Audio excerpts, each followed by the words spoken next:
Hey guys, welcome to this week's webinar. We are going to be going over everything Fixture Builder. Here's the next couple of ones that we have though. So tomorrow is going to be Welcome to the Third Party with Mark Loren. So we're going to go over everything third party wise. So OSC apps, MIDI apps, Reaper, basically anything third, and then also using like Excel and stuff also with your console to get that patch data correctly or to get queue list data correctly as well. And then on top of that, so then after that, next week on Thursday, we're going to do the M&Ms hogs, so macros and merging, like show merging and stuff like that. And then after that, we'll do bridging the hogs, so more of a network type class. So what's on FixtureNet, how do you configure FixtureNet, when would you use FixtureNet, and then HogNet, when would you use HogNet, how do you use HogNet, and all that good stuff, and any other type of networking things that might come up. That's going to be in what's on June 25th. So with that being said, let's jump into Fixture Builder. Paul, do you have anything before we completely jump in? No, I'm ready to go when you are. Cool. All right, so like I said, this is all going to be about Fixture Builder, and the first thing we're going to go over is actually adjusting fixtures in Fixture Builder. So maybe you have a fixture in the console, a fixture library exists already in the console, but you need to actually get that. There's just something wrong. So maybe a channel's in the wrong place, maybe a DMX value is wrong, just something is wrong about it. That's a use, and when I say something's wrong, I don't mean like default values are wrong. I mean like channels in the wrong place or the DMX values are being output wrong. But you can always change default values in a different place without having to touch Fixture Builder at all. So to get to Fixture Builder, so you go to Fixtures, your Fixture window, and then there's a Fixture Builder button up in the top. You're going to tap on Fixture Builder. And then in the drop down where you see current type, if you're going to adjust a fixture that already exists, you choose copy type. Then you can go and find the fixture that you want to copy. So in this case, I'm going to do an Uno. And you can search just like you can in the fixture schedule when you're scheduling fixtures normally. And there's our high-end Uno. So then we're going to click OK. And that's going to get it added into our Fixture Builder. Now, when it gets added into Fixture Builder, there's a couple different things here. You have your manufacturer, which you can actually change to any manufacturer that exists on the desk. My tip, though, especially if you're dealing with a bunch of user-created fixtures or you just want to quickly access them, is if you choose the manufacturer user-created in your fixture schedule, it pops up right underneath generic at the top of the list. So it could be an easy way to quickly just reschedule these fixtures that you've adjusted rather than putting them under the proper manufacturer, for example. Then you have, so inside the summary tab, then you also have type name, any notes you want to put about the fixture, and then any history if you want to put it. So you can always hit the plus sign and you can say who did what and put whatever comment you want there if you wanted to. And it's all completely up to you on that history type. Now, whenever you're going to adjust parameters, that's when you start hitting into your basic or advanced tab. When you start hitting into your basic tab, you can start seeing all of the parameters that are in there. So you get a pretty nice looking channel map here. So you can see what's on fixture control. You can also see pan, tilt, control modes, all that fun stuff in here, along with color mixing. Now you might notice that pan has an attached to channel. This attached to channel is kind of like your it is your 16-bit parameter. So on the Dmx chart, it would say this is pan and this is pan fine. Hog just calls it attached to 1. So what we're going to do this Uno, I said we were going to adjust it, is if you notice in here, there's no values for RGB fixtures. And if I select the Uno, which are 301, so 301 through enter. If I go under intensity, we actually don't have any RGB parameters in here. So what I'm going to do is actually add in some RGB parameters for this fixture. So we're going to go ahead and delete these channels. So to delete channels out of the Fixture Builder, you hit the red X, and it's going to ask you if you want to delete them. we'll just hit delete, delete, delete. And now to add channels back to the basic tab, you hit the blue plus sign, and then you get options to add in. So we'll add in, I know that the Uno is an RGBW fixture, so under color mixing, we actually have these quick options here. We're just going to hit RGBW, and now those 6 through 9 automatically get added in. And we don't have any empty spots now. Now, what's also cool, as soon as you add in red, green, blue, or red, green, blue, white, or red, green, blue, amber, we automatically give you those CMY and hue saturations. So you won't see them inside the basic tab, but do know they get added in. So now that that's been adjusted, I can actually just hit build type here. Okay, and then we can go into the fixture window, set up patch, and then if I go into add fixtures, right here under user created, there's my new Uno. I'm just going to put them in. I have, I think, 30 of them. Great. And then I can patch them. Go on to 4, 1. And it's just basically going to make me keep hitting unpatched conflicts. I'm just going to do that real quick instead of dragging it over each time. And now they all got patched in. So now if I go to 701, underneath my intensity, I now have red, green, blue, white, instead of just not having intensity options. So that's just a way that you can quickly adjust. So like with the Unos, like I said, they didn't have RGB white underneath the intensity channel. Some people really like that. This would be a case that you would want to go into Fixture Builder and add those functions in to control the Unos that way. Now, if you needed to do more than that, more than just take away and add stuff in, you can also go and start adjusting your DMX value. So I'm going to actually copy a different type here, and we'll copy a so there's this nifty box here called limit to fixtures in use. So as long as the fixtures inside your fixture schedule and has been scheduled inside the show, it'll dwindle down these types to only show you what's been scheduled. So I'll choose the Solus Frame 1000. So if we wanted to go in here and let's say the color wheel was off. So it's, well, actually not say the color wheel, we'll say the gobo wheel is off. That'll be a little bit easier to explain. So with the gobo wheel being off, so maybe tunnel doesn't happen on 28. It's not fully in the gate at 28. It's actually fully in the gate at 30. That's when you can change these values here with the dots. So this is like your 5-pin cable out. So that's signifying that's the DMX value. So that's when you can click there and actually change your DMX value. So I could say 30 at this point. And that gets updated there. I hit build type, and it should say type built successfully. And now it would be inside my fixture schedule to change. So if you need to go in and change DMX values, just make sure you're looking at the dots. Now, if it's a case that like the DMX value does not exist, so like pan and tilt, we see we don't have any DMX values to change here, that's when we go to the advanced tab. So when you go to the advanced tab, you get more options.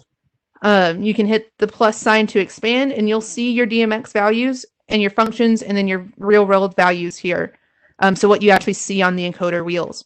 So then you could go in here in the advanced tab and actually change from 0 to, you can change this instead of 0 to 65, 535, maybe it needs to go the opposite way. You can go and change it that way. Now this isn't editing, I'm just going to reiterate, this isn't editing the fixture that we have scheduled inside our show. This is actually editing a brand new copy of the fixture. So this doesn't change anything. We would have to go and unpatch the original Solar Frame 1000 and repatch this, or unpatch the or change type from the original Solar Frame 1000 to this Solar Frame 1000 if we wanted these changes to take effect.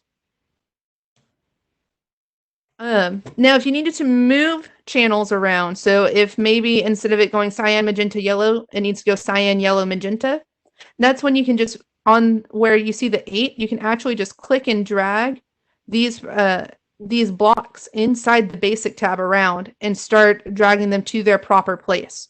So if intensity is not one of the last channels for that fixture, you can click and drag it up to change it and put it at the very top of the fixture if needed. So it makes it so you can start adjusting your actual channel layout here as well. And same thing in the Advanced tab. If you go to the Advanced tab, you can also move channels around. So if pan channel 1 needed to be moved around, you could always you select it first, and then you hit move down, and it'll start moving it around. And it'll start changing what channel it's actually on.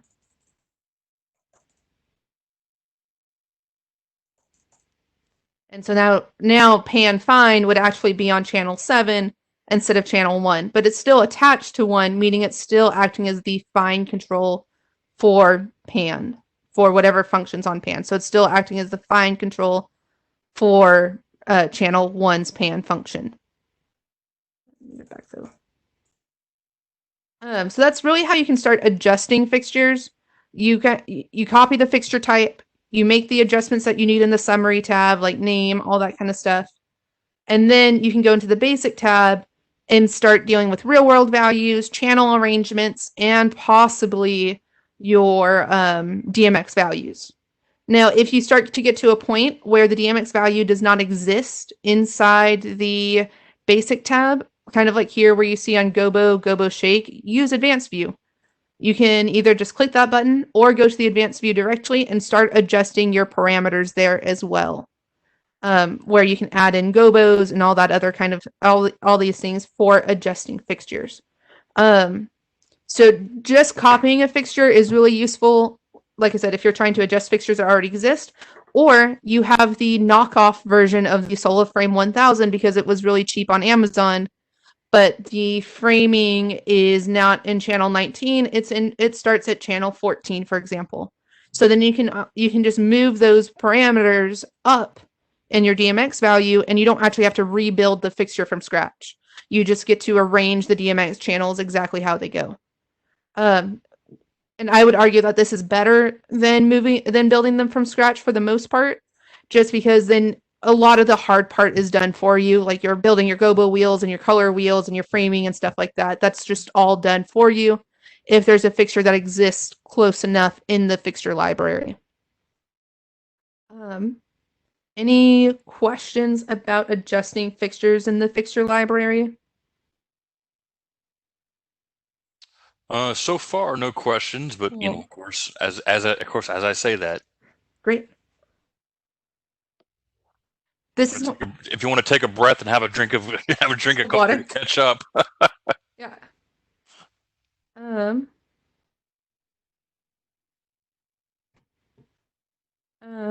Oh, I did see Mark said something. He said, "Oh, did I miss something? Am I?" When you adjust in this manner, if you've already patched the fixture before edited data field, do you need to do a change type? I know you said that this is prior to patching your show. So if you did not, so yes, if you had already, like in this example with the SoloFrame 1000, I already had the high-end system SoloFrame 1000s patched and scheduled. At that point, if I chose to copy a type, I hit the drop-down menu, I choose copy type, it makes a whole new fixture type. So I would either need to change type at that point to this new SoloFrame 1000, or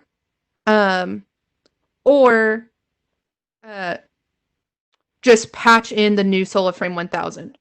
And that would also solve the issue, and that would also do it as well. Unpatch and then repatch, kind of like what I showed with the Unos. Wow, that's interesting. I did not see that question. Oh.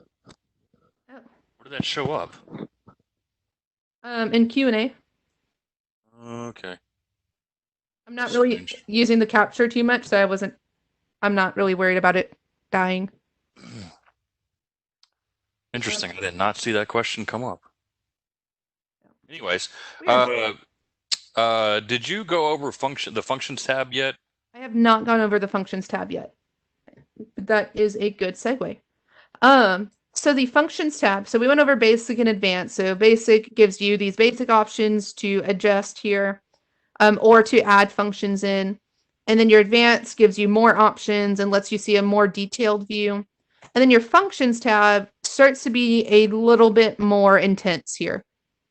So especially with dealing with, I'm going to switch my Uno real quick. especially with dealing with virtual intensities and intensities here.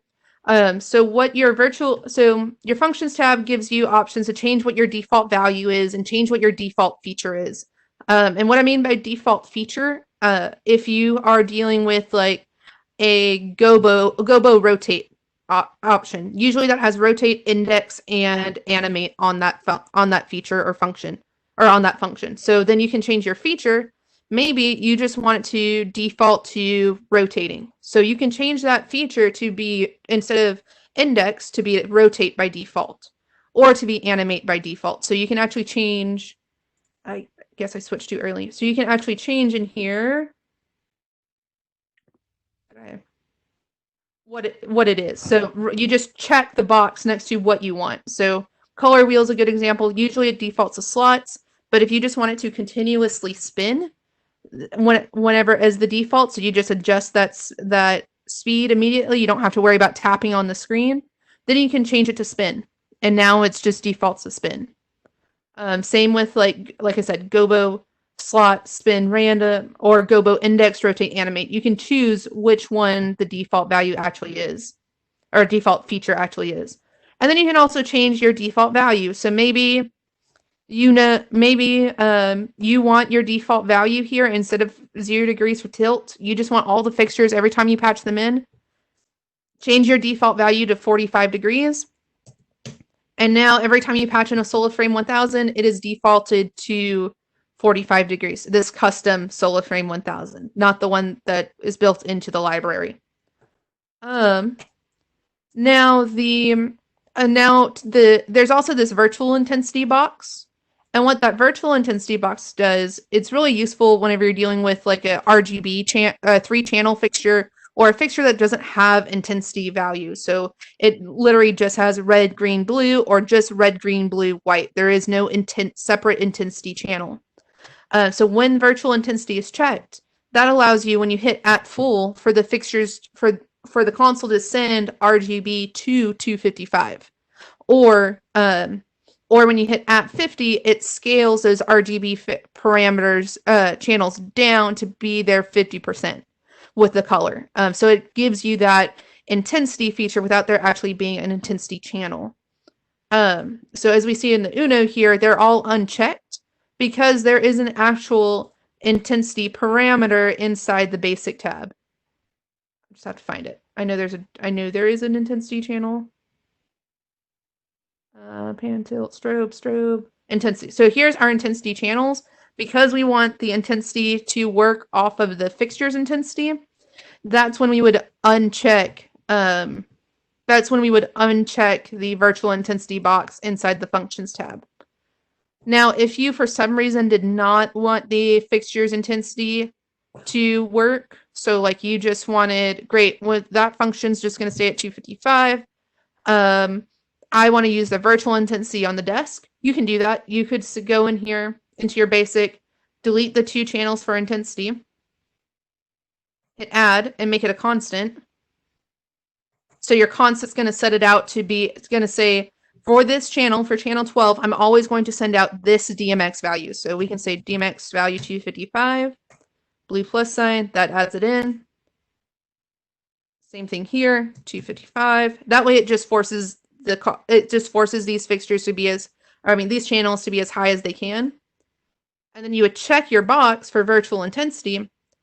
And now and now this fixture, even though it doesn't technically have an intensity parameter, the console will do a virtual intensity, so that you can still say at 25%, and the fixture will go to 25% intensity. So that's what the virtual intensities are for. Peter has a question.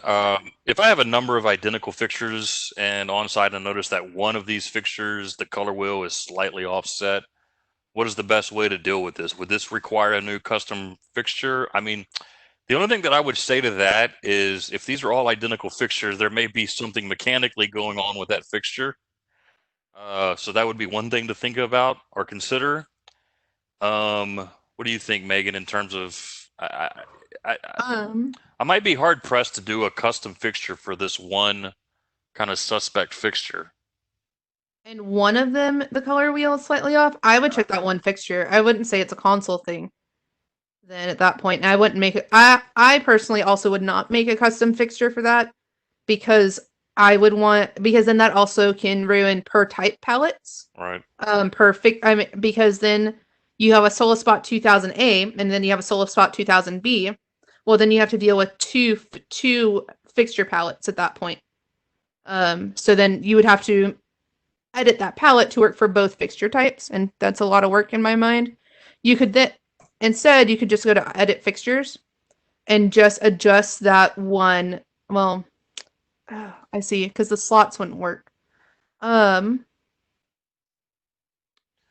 yeah. This is a tough Um, workaround for one out of 12 fixtures having an oddity. what is the spot 2Ks? No, it wasn't a console thing, but there was no time to mechanically repair the fixture. Basically, I would need to apply an offset to that one fixture. You could do that. I mean, the only other thing would be to make custom palettes, right? So Yeah. if you make custom fixed color palettes, where that fixture is dialed in specifically, and those become per fixture palettes. That's what yeah, that would probably be the best thing because you can adjust what your slots are here, like how far or I mean depending on the fixture of course. I know on high-end fixtures they allow you to do like split colors. So on this slots here you can adjust how much they are and then just record that palette as red, green, blue, and hopefully that would work for that one fixture. Yeah, I mean, I suppose this is a stretch. You could go edit. Again, this would be building a new fixture, which I wouldn't recommend, but I mean, change the uh you could go change the Mhm. fixture to be continuous as opposed to Mhm. a slotted parameter. And then again, you would be dialing in specific values per fixture and creating custom fixed color palettes. Yeah, that would also be another thing that you could do as well. Um, Are there any thoughts on virtual strobe functions like random ramp or up and down, etc.? There might be thoughts. I cannot say if there are or are not thoughts. Uh, um, Would this fall because under I think it's like a feature request, I would say more so, rather than a are there thoughts about it. The thoughts are that would be interesting, that would be cool, that I have personally, but that does not mean that there's anything inside Hog being anything inside high end being discussed right now. But make we the are always request? working on and looking forward new and exciting things. Oh, Megan, we've been a part of ETC now for over 3 years. It's at ETC, we are always innovating new and exciting products. There we Come go. on. Sorry. I need that like on a sticky note somewhere here. And that or like a button and I push it and it just always appears on the screen. Um I mean it's also not that hard to build like a custom strobe if you wanted to in the effects engine. You could just put in under an intensity parameter like a sine wave or a ramp or whatever you want there. Um but yeah. Yeah, because you can't just do because that's just changing the name. That's not changing the parameter values. Huh. Yeah, I don't it's hard to say what I would do in that situation with just that one fixture being weird. Any other questions before we keep going? Um, Caught up for the moment. where you can.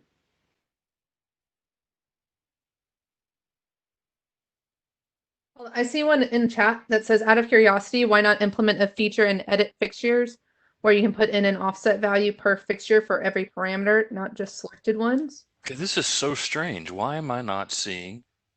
Are you scrolling down? Yeah. I mean, chat usually auto scrolls Oh, for me. because Mark is only telling me in the chat, Okay. so that would make sense. But in edit fixtures, instead of let's see, in edit fixtures where you can put in an offset of value per fixture for every parameter, not just selected one.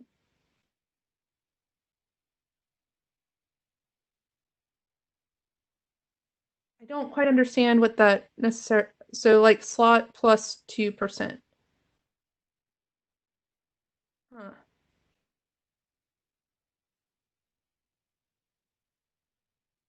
Yeah, like here I can offset pan.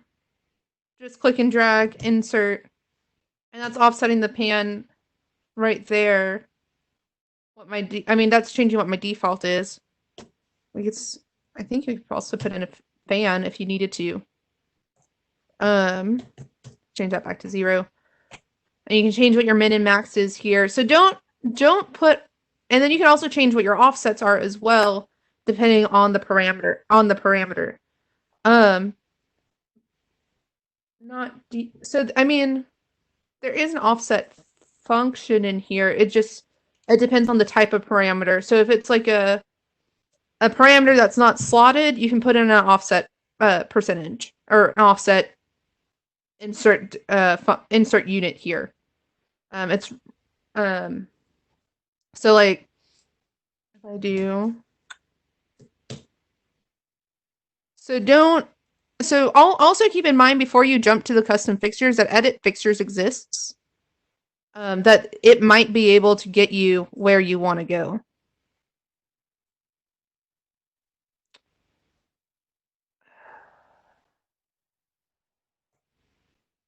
Network visualizer. Oh, well, that's fun. It's not even detected. Cool. So why not make that's just slots work on so hog is very real world value based. Slots work on slots are we are literally saying go to the slot that is red, go to the slot that is blue. There is no there's not really that much of a percentage value associated with slots.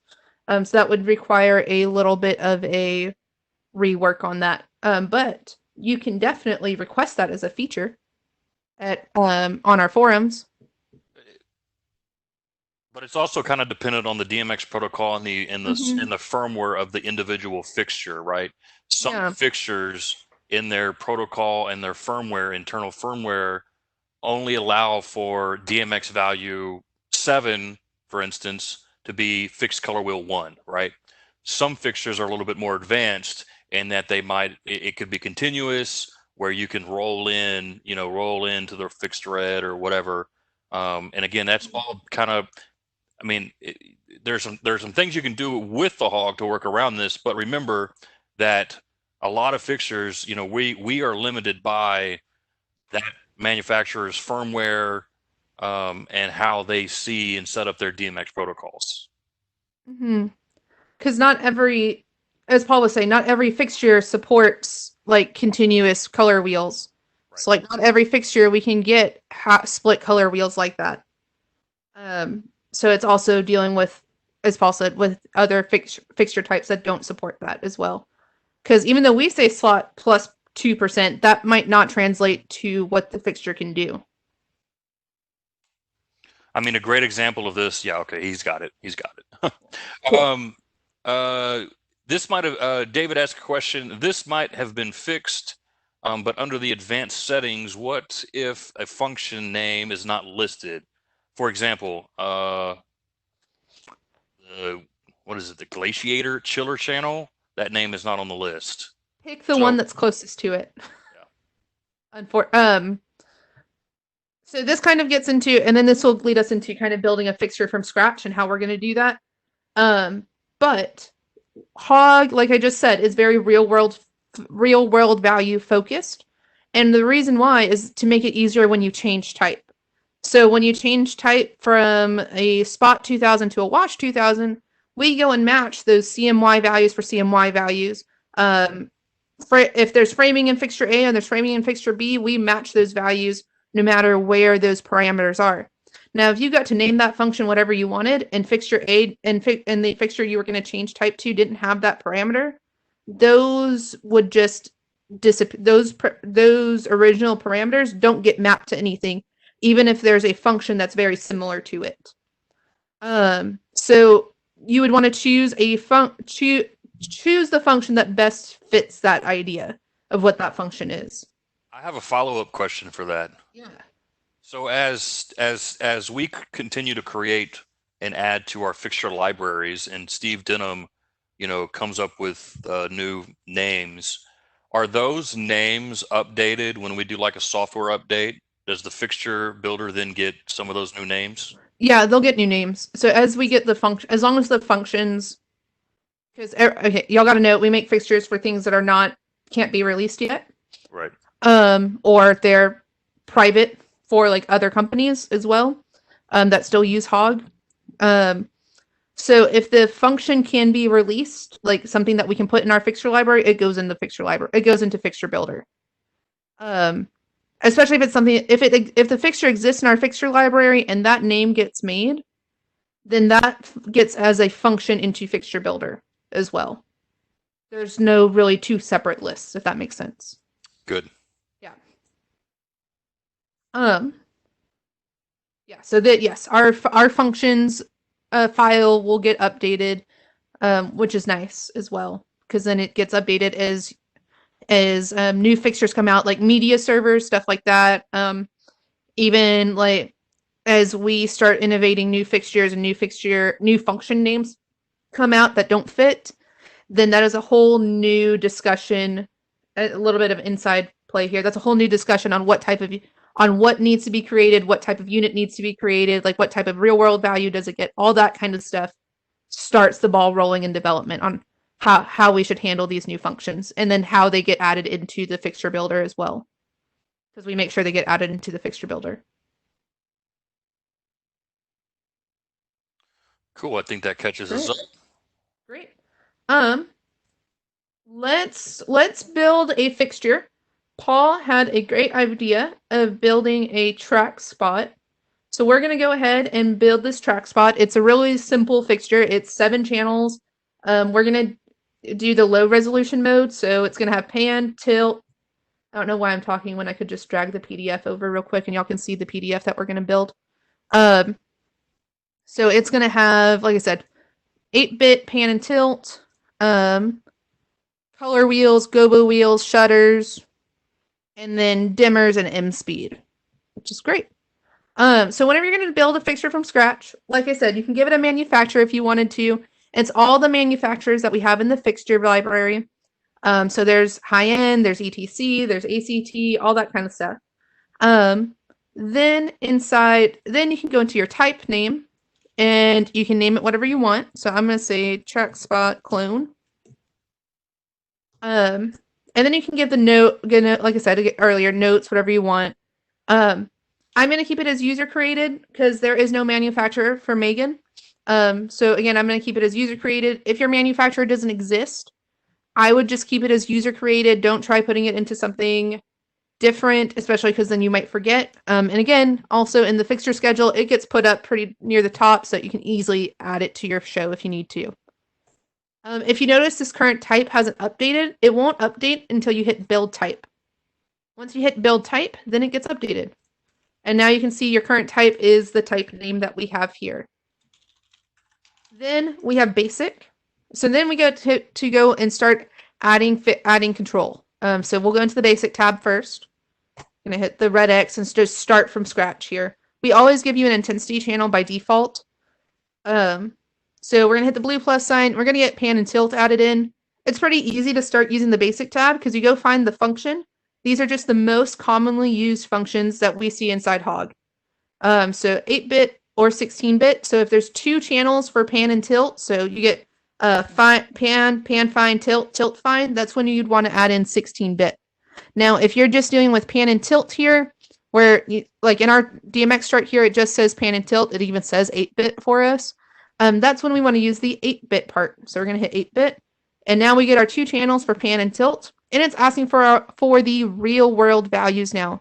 So pan and tilt real world values, how they're calculated is based on your spec sheet. It'll probably tell you the total pan and the total tilt. So what that total degrees is. To get the real world values, you take that number, divide it in half, and then go from the negative that number to the positive that number. So, for example, if the track spot could go 540 degrees on its pan, we'd do 540 divided by 2, which is 270, and then we go minus 270 through 270. And that's how we got that pan number. And then with with what it's assuming here is that the DMX value is just going from 0 to 255 and 0 to 255. Then we're going to hit add channel again. And now we get to go to the color wheel. So the color wheel, we have two options here. You have color 1, color 2. That way in case you have multiple color wheels inside the fixture if you needed to. And then it's asking how many slots do you have.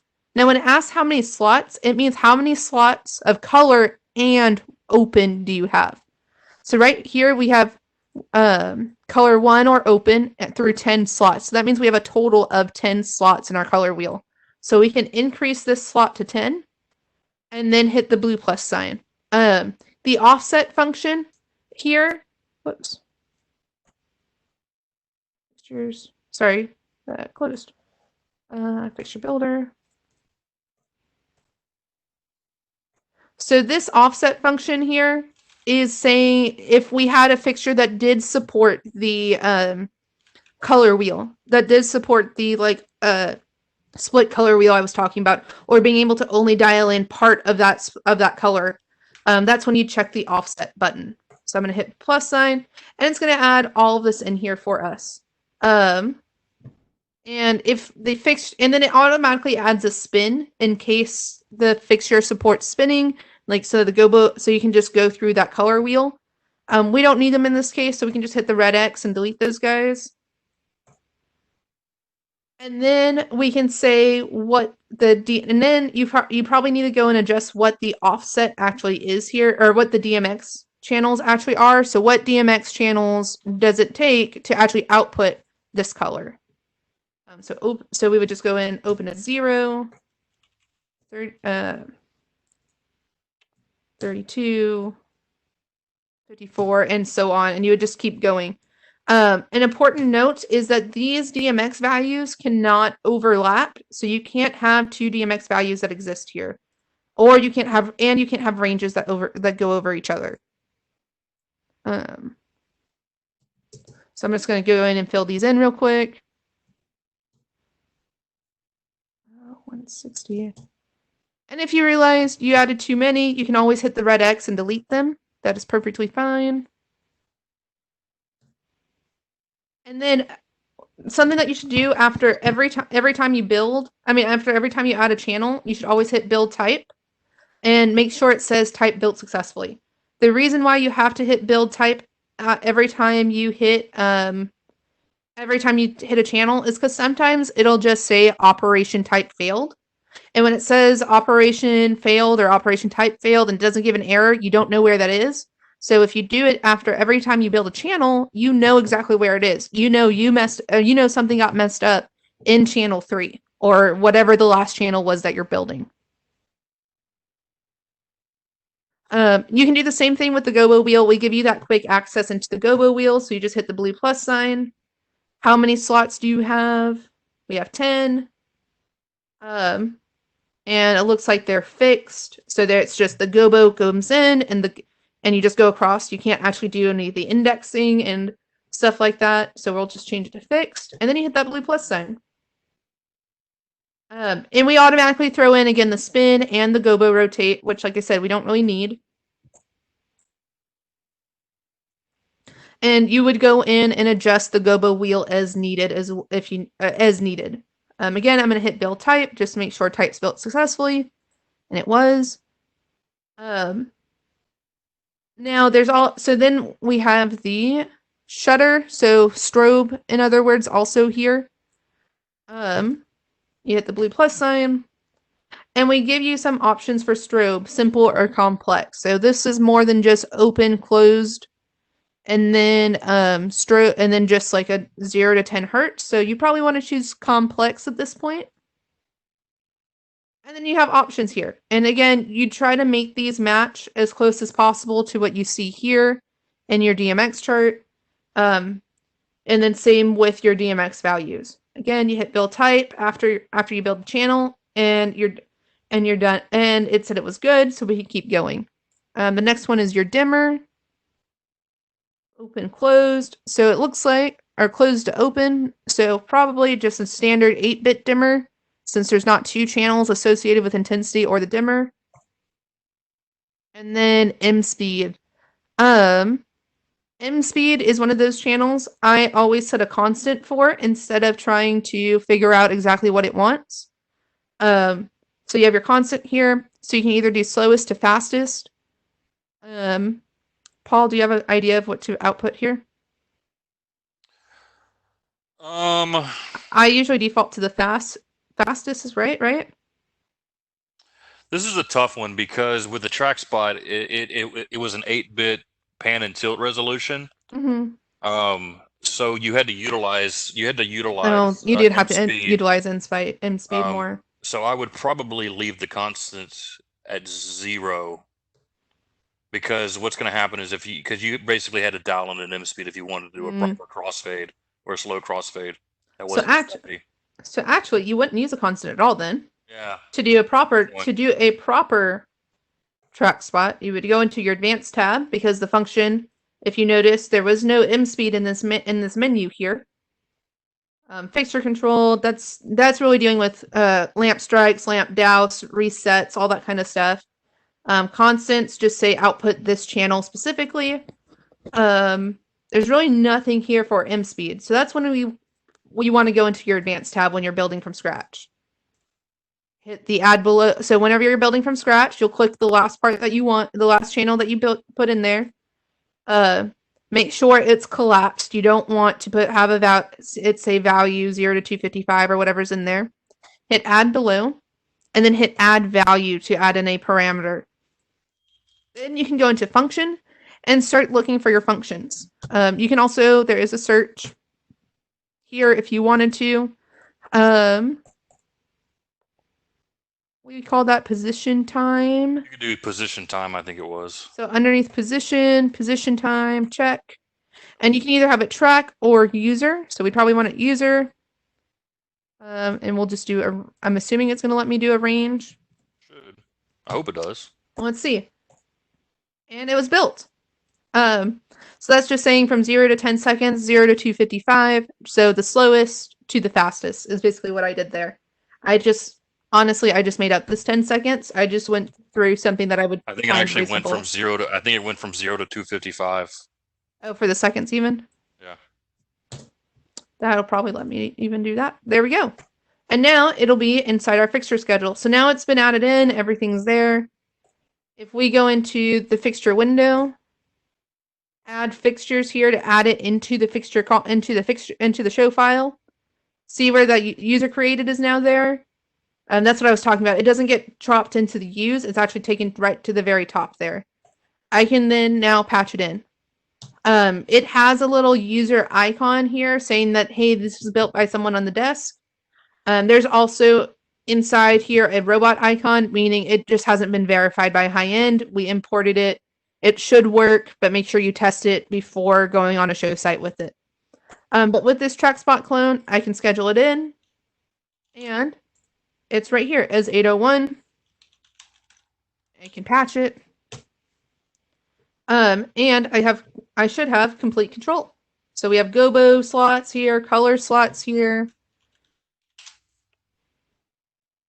And then we could even go into color, intensity, and then we also have our pan and tilt and position time control here as well.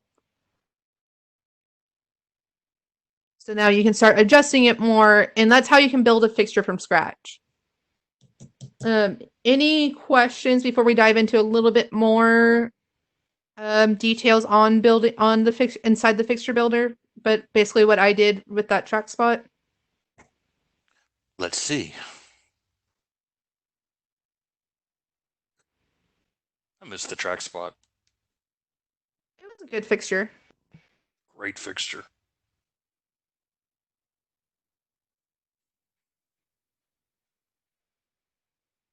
I'm just curious while we're waiting for people to maybe type in their questions. If you do a copy from the current track spot, I'm just curious to how their MSP channel looks. And I'm pretty sure you could do half colors on a track spot. Yeah, because that made it continue 50%. Yeah.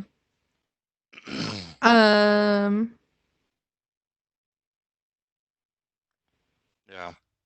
You can if you do High the resolution mode. high resolution mode. I just did this the not high resolution mode. What does their M speed look like? Position Position time, time. Yeah. Oh, and then or you can sorry. have it be 255 and track. Gotcha. Yeah. What? So I see in chat here. What is the version of software that you can build a fixture? We've had a fixture builder in all of Hog 4, right, Paul? We've had a fixture builder in the console since Hog 3. Okay.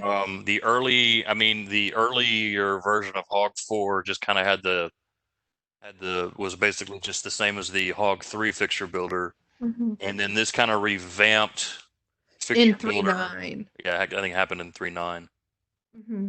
Yeah, so this fixture builder that we're going over now should be in 3.9. What's really nice about this fixture builder is you can also export a library here. So you can just export this one library if you needed, instead of having to do a whole show merge with your custom fixture types. Or you can just export the raw XML file. Now you can only export the raw XML file for the fixtures that you make yourself. So if you copied a type, you can't export those. That's why it has a lock next to it. But if you make it yourself, like brand new from scratch, then you will be able to export that fixture library, that fixture as an XML file. You can also import XML files if you need to. So if you did get that export from like a friend's console, then you can import that XML here as well. Mark has a good question. Once you've built your fixture and or made a modified one and patched it, can you go back into the fixture builder and tweak it without having to do a change type each time? Yes, you can. Yeah, you definitely can. So like if I were to, that would be a good case here. So if I'm just going to add in CMY control at the end of this guy. So CMY gets added. Oh, where's my track spot clone is what I wanted. CMY gets added. I build type here. Type is built successfully. I can then go and select it. It's 801. And if we go under color, we can see there's my hue and saturation and my CMY. So without even having to unpatch, repatch, all that kind of stuff, you can once you adjust a fixture inside the fixture builder and you schedule it in, it should take those changes. Now, if it doesn't take those changes, like I've seen cases where I've made fixtures over and over and I just keep hitting build type, they're already patched, I change stuff around and it's constant changes. The console might get a little bogged down, so you might have to log off and log back in for it. But if you're just doing like one or two changes to get it quickly updated, then you should be okay. What does the other attached for in the fixture builder when add channel? Replicate. I hit replicate, not fixture builder. So there is, when you hit this plus sign, there is the other attached. Yeah. So what that means is it's going to attach to a channel. So if we had like some fixtures, yeah, exactly, 16-bit color. So 16-bit CMY flags, for example, you could just add in these other channels here for attached. And then yeah, you would have to go into, once you have them added here, you have to go into the advanced tab. And then you can actually change what they're attached to. So this, we can leave channel 11, this is attached to 10. We can move that guy up to be cyan and change our attached channel to be 8 so that it attaches to cyan. 8. This can go down 1, and we can attach this one to 10 at this point. So now we would have 16-bit CMY at this point. So that attached channel just allows you to add in that 16-bit control, so that fine control. Question, how do I create a light with multiple cells? This is a great question. So what happens here is, so when you're making, so this is what we would consider a compound fixture. So like quad, hex, solipix, because it has a strip light, basic Yeah, strip or light. even the RGB fixtures that we have in the back here. Those are compound fixtures. How you handle compound fixtures is you have to make each fixture part separately. So if I wanted to make the RGB fixtures in the back, they're really just RGB channels. So I could hit new type, bar cell. We'll just call it a bar cell because it's the cell inside the bar. Go into basic. Sure, we'll have intensity here and then RGB. So now we have the one fixture that works for it. So we have intensity, red, green, blue. So now if at this point we are done building this fixture.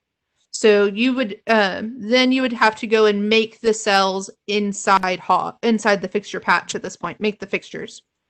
So we go to add fixtures underneath user created. I know there are 8 fixture. Let's say there's 8 cells per fixture, and we have 12 fixtures.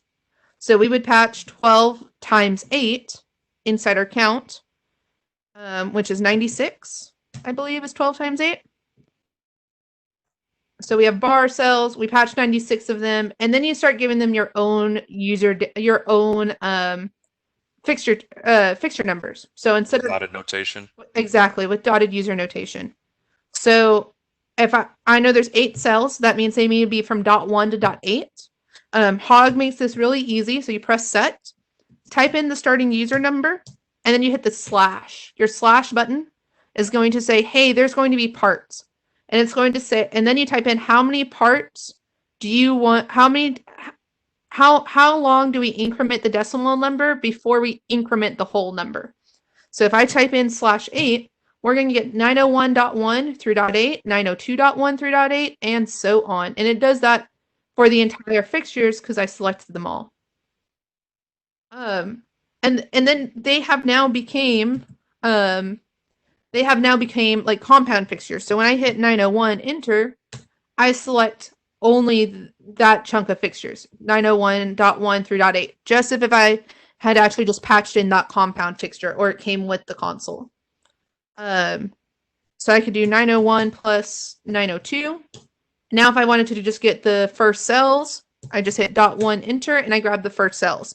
.8 enter grabs the last ones. Dot enter grabs all of them.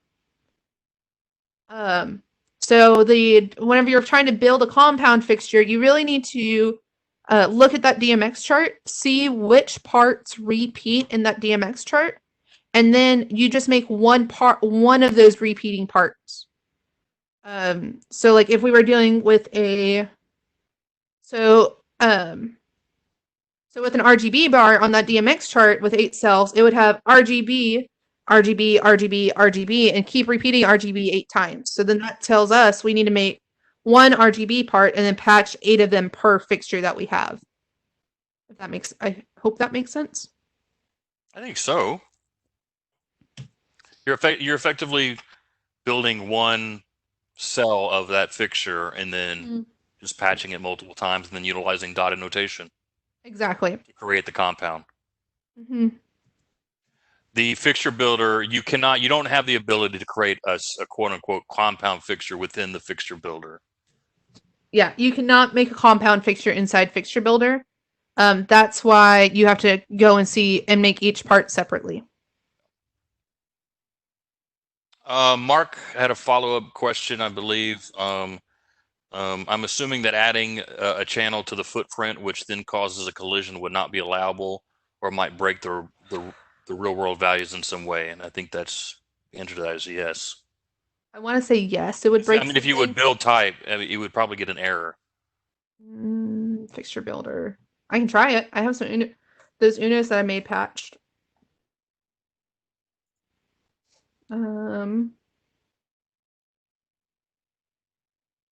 Framing. Build type. Repatching was complete. It no longer fits. How did it repatch?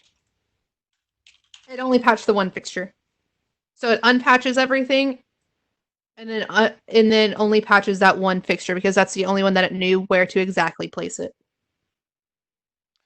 Oh, Mark follows up. Actually, I meant break the world, quote.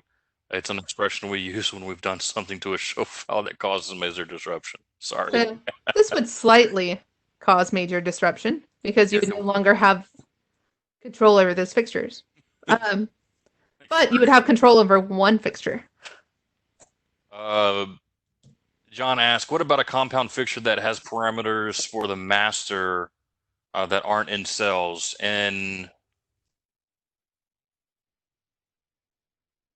so you just break that up. So if you have like I've seen this before. So you have like it goes pan, tilt, RGB cell, RGB cell, RGB cell, and then like zoom, focus, iris.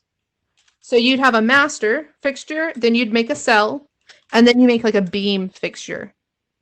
And then you would just use dotted fixture notation like we just did to make to put them all together. So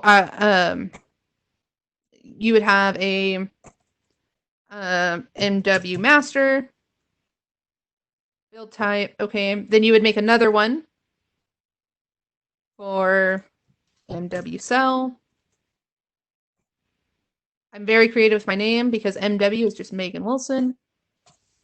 And then you'd make a MW beam, which is going to have your like zoom, focus, iris, if that makes sense. And then you hit build type. So they're all three in there. Now when you go to patch them, under user created, here they are. We know that, let's say we have 4 of these fixtures. So there's 4 beams. There's 4 cells in each fixture. So 4 times 4 is 16. And there's 4 masters because there's 4 fixtures. So then once you have those added in, you'd want to use that dotted fixture numbers that we were talking about again. So we'll make this be 1101. That's fine. So now we need to renumber the cells because it goes master, cell, and then your beam functions. So we'll hit set here, and then we'll type in those starting user numbers. So I want these to be 1101.1/4. So it's just going to say from .1 to .4. So 1101.1 through .4, 1102.1 through .4. And now we renumber the beam parameter here. We hit set. And instead of .4, we just make this .5, for example. 1101.5. And it's just going to make us 1101.5, 2.5, 3.5, 4.5. So now, if I do 1101 enter, I still grab my master, my cells, and my beam in that proper order because that's how the user numbers are. I could still do .1 enter and grab the first cell, .5 grab the last one, or dot and grab the master, or dot and grab it all. So by just doing, so again, it's just you break up your DMX chart as much as you can, and then make those parts. And then you have to use your dotted fixture notation to actually get it to replicate like a true compound fixture if high-end had built it. And just to throw it out here, guys, we will build you a fixture library. If you have the time to wait for us to build you a fixture library, we will build you one. And to get there real quick. As a matter of fact, I recommend that being the main first course of action. Yeah, I do too. So if you go to support, and then underneath product downloads, so highend.com, go to support, product downloads, there'll be a fixture library to go to. Right now, we are probably going to have a big backlog. It's just telling you things are going to be prioritized by date. And with like what comments you put inside the request. You can search for open requests. So if a request has been made, you can search and see if it's there. Or you can just submit a new library request. And if you go in here, you fill out the chart, fill it out, say what you need, put in proper documentation. And when I say proper documentation, you can attach the manual or a Dmx chart. Well, a manual and Dmx chart. The Dmx chart would be, the Dmx chart is a must so that we know what channel goes to what real world value and goes to what Dmx value.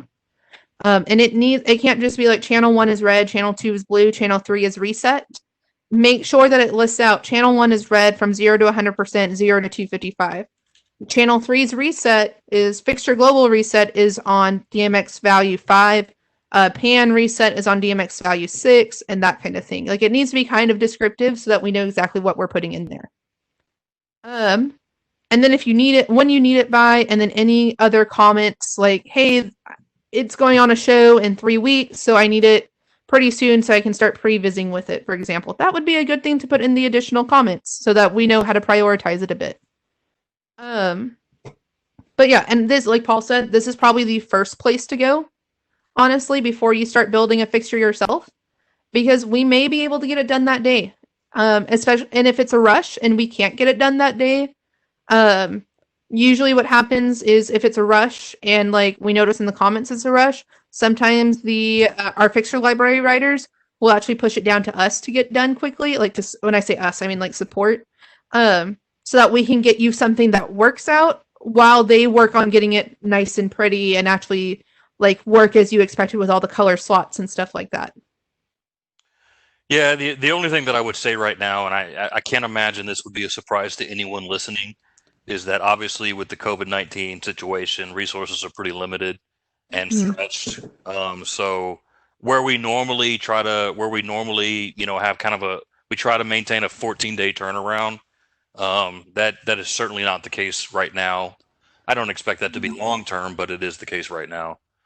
And it's also really, really important to note that we stopped making Hog 2 profiles years ago, almost a decade ago at this point. And we've stopped creating Hog 3 profiles several years ago. So just kind of bear that in mind.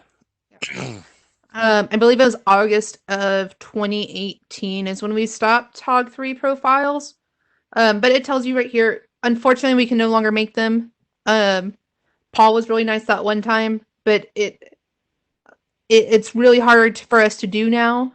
Technically, Hog 3 isn't supported on Windows 10 anymore, and all that kind of stuff. So if we were able to build you a fixture library, it's going to be a fixture. We'll have to send you over a show file that you have to merge that into your fixture library. So it's not as clean cut as as getting an actual fixture library is inside Hog. Especially with how Hog 4 gets fixture libraries now. So yeah, we don't support Hog 3 or Hog 2 fixture libraries anymore. Just as Paul said, keep aware of that as well. Mark had a follow-up question. When you had a moment, is it possible to touch on sub-intensity parameters or how they interact with the main intensity, and explain how or why sub-intensity doesn't seem to respond to the Grandmaster? He's particularly having troubles. He's troublesome with Roby spiders in the center flower. Center cell. The sub-intensities are not going to respond to Grandmasters. I can't give you a reason as to why they don't. The Grandmaster only really affects the main intensity. I'll be honest, I had this issue with indigo highlighters on Sola fixtures for a while, because your indigo highlighters also wouldn't respond to a Grandmaster. I would leave that up, and then I'd bring down my fader, or like I'd bring down my fader, and my indigo highlighter stays on. I can't say as to why that was the idea, but the sub-intensities at that point are actually slightly nice then, because then you can, on things that you don't want to respond to Grandmasters, so like maybe it's like a fogger control that you don't want to respond to the Grandmaster, like that's always being controlled by this queue list, and if you bring down the Grandmaster, you don't want your fog control to stop. Well, great. If you build that fixture, you can build it as a sub-intensity, and now your Grandmaster won't stop that fog control. Or I've also heard in case of like house lights and work lights being patched in as sub-intensities, so that when you bring down your Grandmaster, you can quickly bring up your house lights or your work lights, and you can kill the stage if you need to, for example. I'm gonna make sure that cool. Yeah, so we have this working. So let me just build a fixture real quick that just has a sub-intensity in it, and for you guys that aren't familiar with sub-intensities, you can see what happens. Basic, go away. So we're going to delete it, go into advanced, add value, sub-intensity 1, 0 to 100%, and then 0 to 255. Build type. Great. Close. Add fixtures. Sub-int dimmer. I have 8 of them. At 1/388.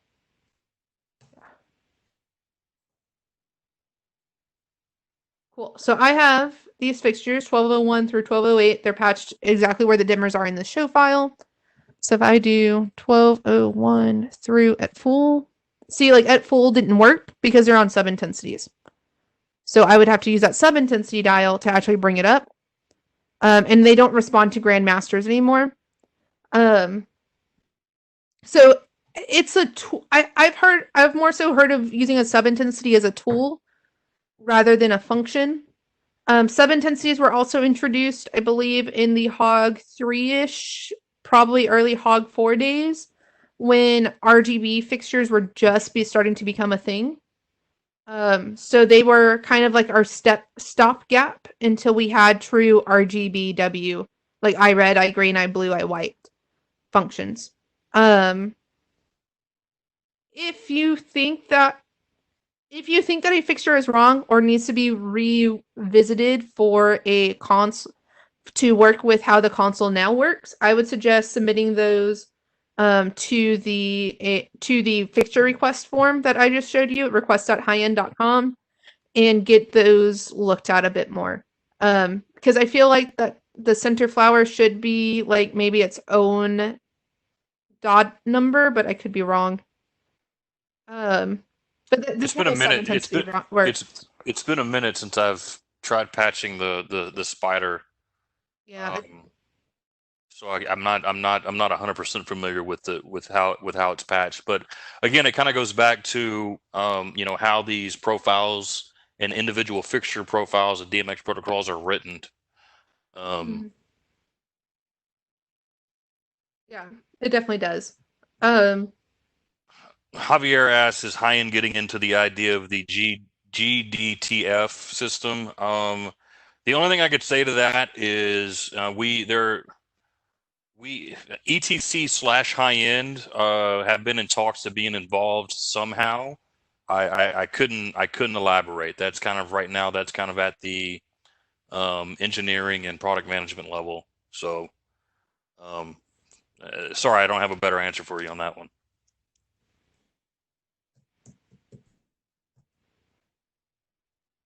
Oh, that was wrong. 1/388. Unpatched conflicts. There you go. Okay. Yeah, I don't have any insight into that, honestly, at all. Into GDTF, right? Is that what it is? Yeah.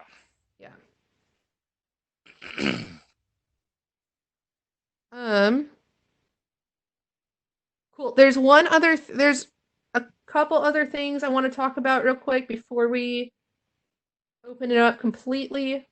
And one of that is qualifiers. Qualifiers are the reason why I actually point people to not build your own fixtures, because they are a mess. So I'm going to hit new type here. And I'm going to hit copy type first, actually. Solar frame. I can't type today. Solar wash. 2000s. Cool. So we have our Solar Wash 2000 here. Inside the...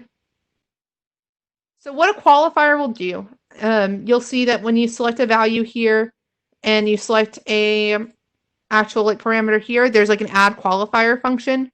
And you can see there's an actual qualifier in here. So what a qualifier allows us to do is to specify specific outcomes that we want to see with the fixture. So it's kind of like an, if this happens, then this is the outcome that we want to see happen. So like if the color 1 shake value is set to 0 Hertz and we are spinning, then we can actually output a spin value from 0 to 300 RPMs. With the DMX being set to 16 on this channel. It's how so qualifiers allow us to specify specific outcomes.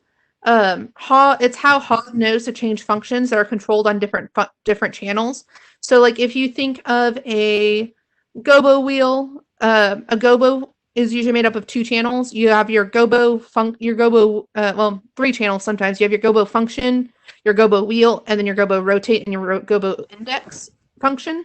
Channel. So then that's three different channels. The qualifiers kind of what tells Hog how to control the gobo.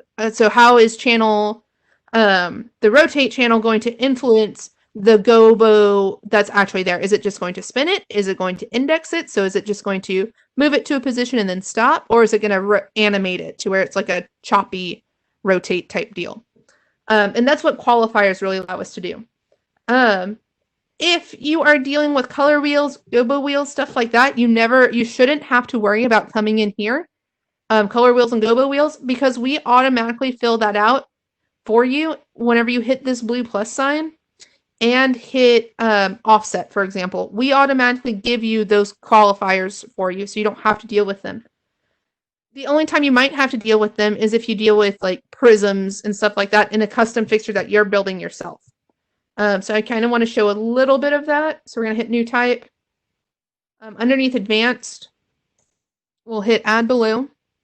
And then we'll hit add value. So I'll show how to do this without qualifiers first, because this is my way. And Paul's been kind of saying it by just saying use the continuous mode on a function. So I'm going to change this from intensity to a prism. And we'll set it from 0 to 255. And instead of having slots, because a slotted parameter will require a qualifier to say how far is that slotted parameter actually inside the optical path, basically, of the light. Instead of choosing slots, if you choose continuous and then set your value from 0 to 100%, you can now, as you dial in that prism parameter, it will bring in that prism, or it'll just snap in depending on if you get to that DMX value that's needed for it to snap in, and that's what the light does with it. But this allows you to not have to think about qualifiers, and if you just dial it in, then you can record your beam palettes or your color palettes, your gobo palettes like you need to just say, hey, this is when the prism's all the way in. Hey, this is when red is in. This is when blue is in. This is when green is in. So this might be a little bit easier and a lot less time consuming to get you up and going. This is probably a case like, great, you show up on site, you have the wrong fixtures, and nothing in the console works like it should.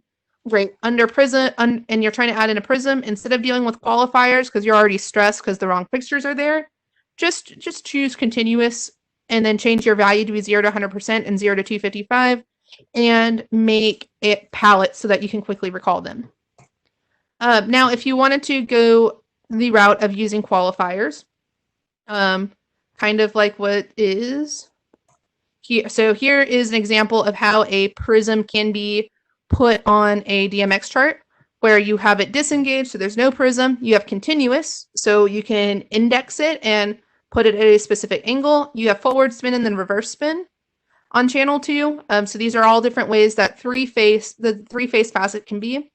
And then you could have prism rotate, so where it stopped, slowest to fastest, and then like your position. So that ties into your continuous mode or your index mode, as Hog likes to call it.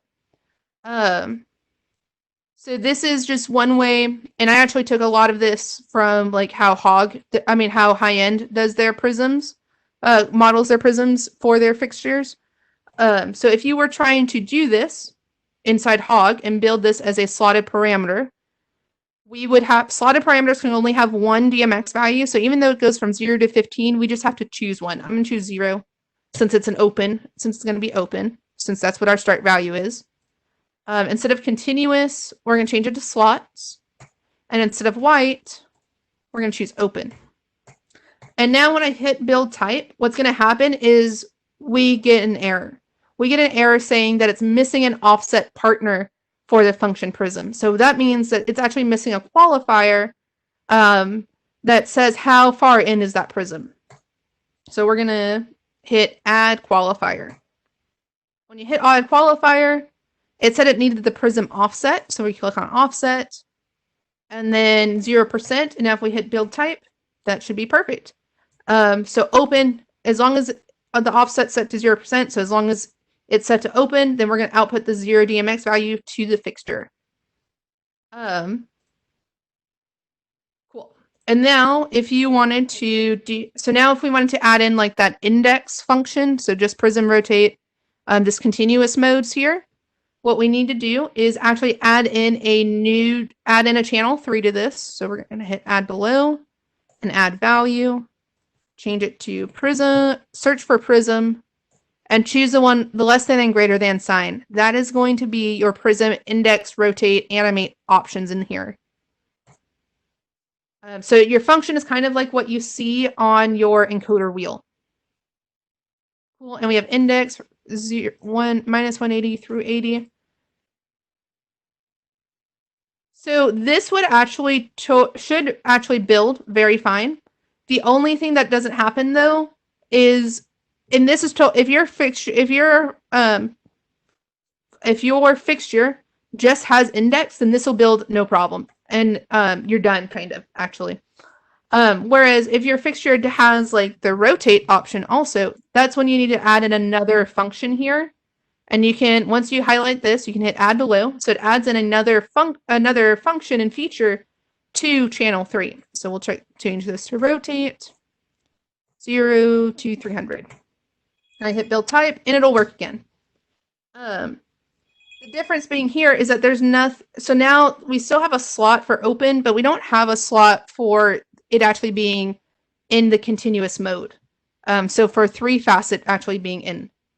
So I'm going to hit add below, change this to 16 since that's the start slots. I'm going to search for 3 face.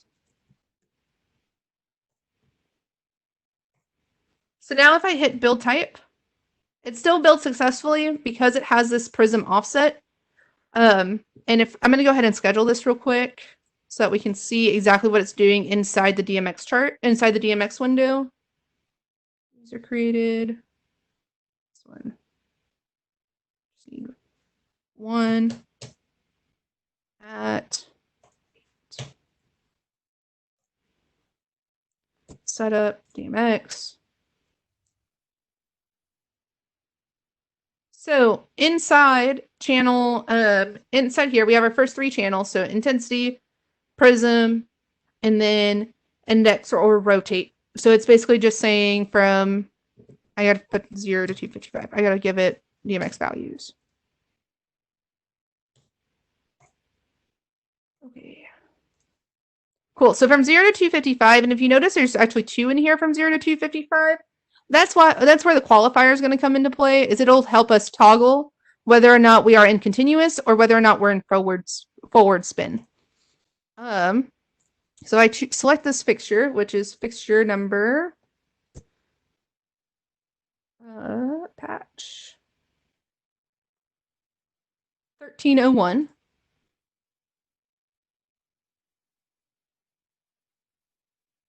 We're not selecting anything. Sorry, guys. So 1301's at full. If I go to beam, I have my prism here.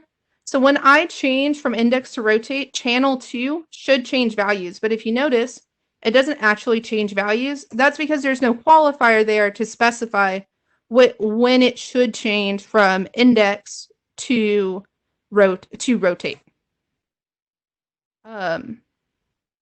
So what we're going to do is hit add qualifier here.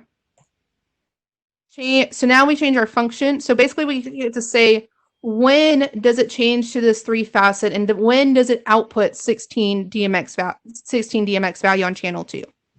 Well, it outputs that whenever it's actually in a continuous state. So when it's indexing at this point. So we're going to get a prism, index, and from there. Channel 2 was not inserted on inputs.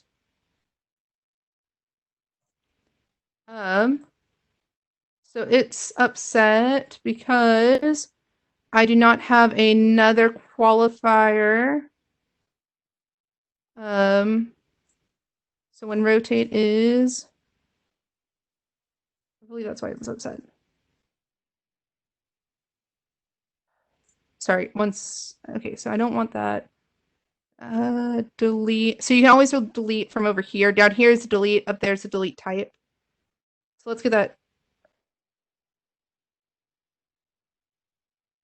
And this is why qualifiers are a little tricky because you have to actually figure out, there's not an actual like good error message.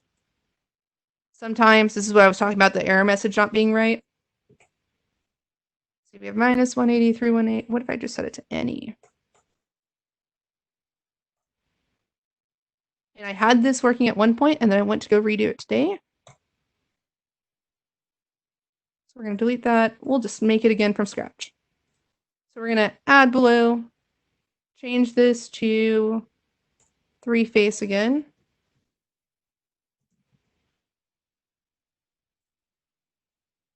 And then add a qualifier, change it to prism there. Index should be able to be any. Checking my notes real quick to make sure I'm right.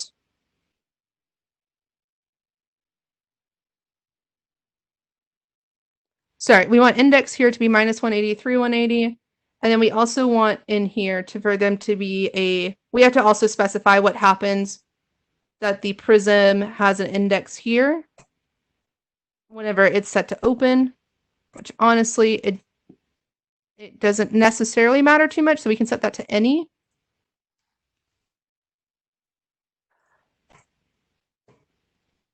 Okay, this is how it should be working. Delete type. Not delete type, delete down here. Okay, so what happened there is why I had to delete that one to get it to work was because it was expecting me to also specify the option for the rotate function, which I hadn't done yet. So now by building type, it got built successfully. 1301 size. We can see that there's no more prism rotate there. So then we would have to build another option here for when 3-facet actually was rotating at the same time. So we could hit add below, rotate from 0 to 300.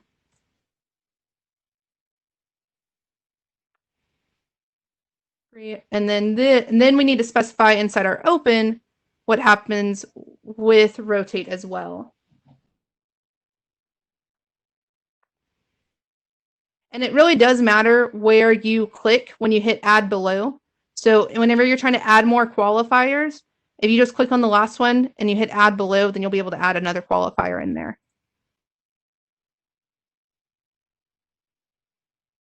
If I build type there, okay, and it's just not going to be happy.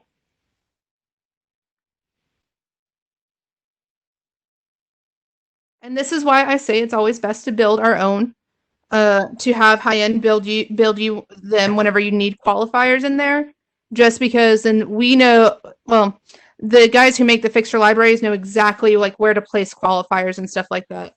Yeah, keeping in mind that Steve Denneman has been one of our main hog profile creators since like 2003 or even a little bit before that. So he's, you know, as you can imagine, he's well qualified and really understands the nuances of all this whole thing. Yes, Tyler, I understand. This is giving you a headache.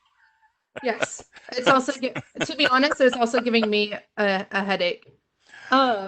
It's very difficult. It gets really into complex, which is again why we always kind of say, hey, if you have the ability and time is on your hand, let us build these profiles. You know, I think to sum up, the fixture builder is a break glass in case of emergencies.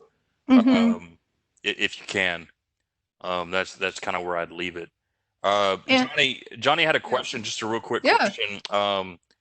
Are user built fixtures saved into the library folder on the desk to where I could use them in a new show without rebuilding?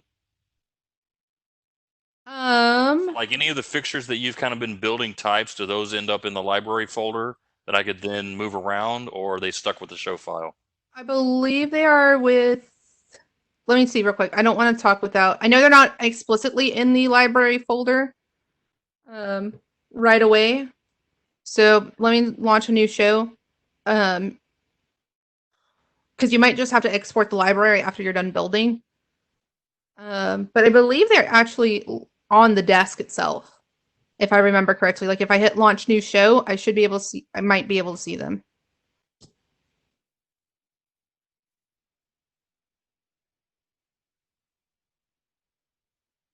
Fixtures, add fixtures. Okay, no, so they stay with the show file. But what you can do is inside the other show where we built them all in, is you can actually just export them and keep them inside that library folder on the desk. So they stay with the show file itself. And then you can say under fixtures, there's actually, you don't even have to get all the way into Fixture Builder. There's a button right there that says export user types. You give it a file name. Maegan's awesome fixtures. Great. So they get put there.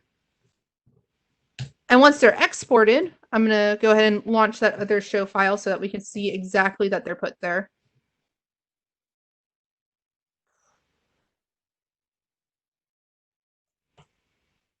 Once they're exported inside that file browser, it'll be like adding a whole, like if you were to download a fixture library off the desk, off the internet and add it. So once you go into shows, you go into file browser, you'll see that they're right here inside this fixture. Inside here is another fixture library, just like the normal fixture library is. So now you can actually add these into your show files. Add into your show. Add fixtures, select library, Maegan's awesome fixtures, and here are all the fixtures that we made throughout this like hour and a half session. So they're saved with the show file, but it's quick and easy to get them off of get them out of that show file if you need to.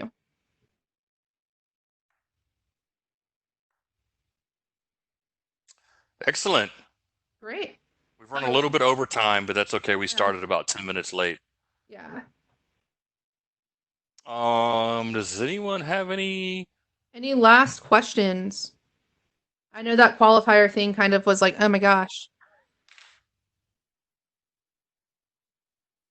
I think the theme for the qualifier thing is let us build them, or let Steve build them. Yep. There's also a really good article on our support site, support.etcconnect.com. If you look up when and how to use qualifiers, there's a really good article that walks you through how to do exactly what I was doing, but actually get it right and not get those errors. Or you shouldn't get those errors.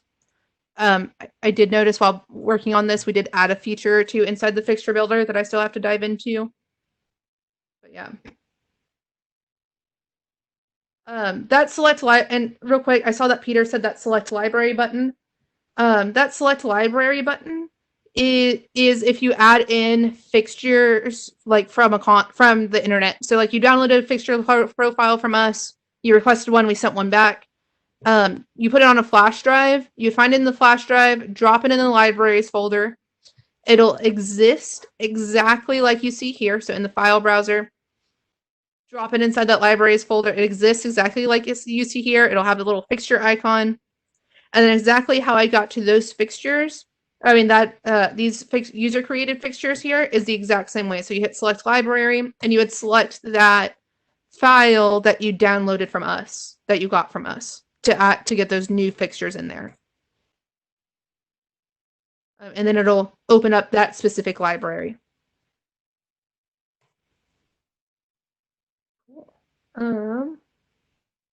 Yeah. Bud said, sometimes if I can't get a fixture to work, I just make the channel unused and do without. Yeah, that's something that I've done also, but I use that instead of using unused, I use that constant function I kind of change based on what the DMX chart says. If it's like an audio, like respond to audio function, I set that to whatever is off, and I just set as a constant. And then I never have to worry about saying it on like encoder wheels or in control mode or anything like that. It's just constantly sending a zero value for there. Did we talk about how to use Fixture Builder to structure desk channels? I did not talk about that, Sander. Do you have a specific question with it? I don't quite understand to structure what you mean by structured desk channels.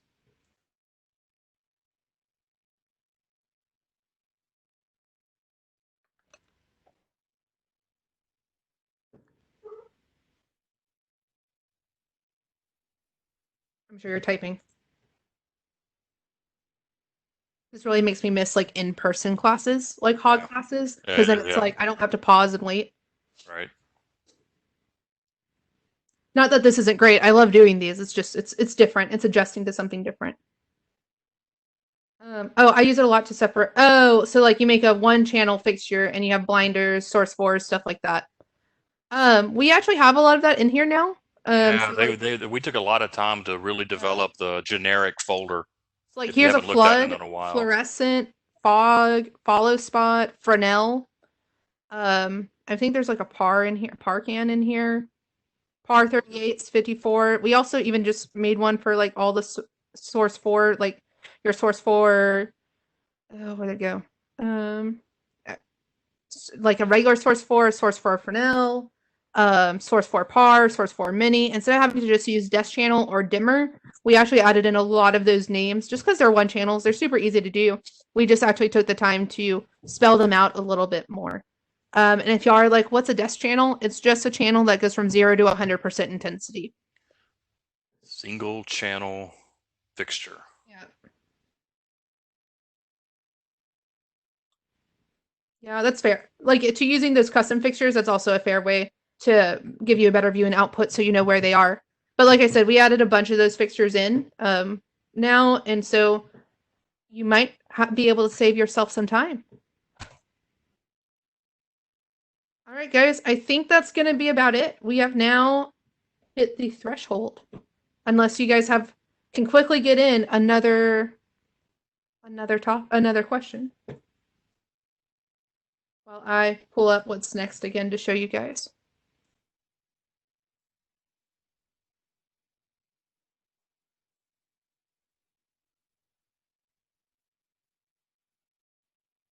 Or it's not going to, so it's gonna, yep. All right, so with that being said, this is kind of it then. I don't see any questions coming in unless I missed something. I think we're caught up. Cool.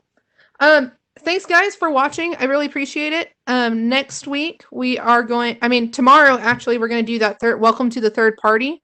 So we are going to be, so Mark Lorenz is going to walk us through how to use all the third party things you can think of. So whether that's Reaper, MIDI, OSC, he has like a Novation Launchpad that he's going to walk through kind of like how he uses it, how he set it up, how he uses Stream Deck, that kind of stuff.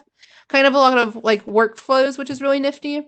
And then next week we'll do the M&Ms of Hog, so macros and merging. And then after that we have an hour and a half of networking. So make sure to register for those guys. And Sander has a question about, are there going to be any webinars containing setup of basic show or something? We can definitely look into it. I'm always looking for new ideas. Make sure if you don't know, if you want to see something specific, make sure you put it on the survey that should pop up after you close after you leave. That way we know. I actually go through and I read everything that's in there, and that's how I got the macro and merging topics. So we do go in and I'll base webinars based on what those responses are. So there could be, Sander. There definitely could be. Just make sure to actually put what you want to see in the next couple for some more webinars in there. And if we get to a point where we're not really doing webinars anymore, that doesn't mean that there won't be more videos that come out, if that makes sense. So we could also, like, there could be more videos based on a setup of basic show like if it doesn't make it into a webinar. Cool. Thanks guys for watching, and we will see y'all next week. Thanks, guys. Have a good week.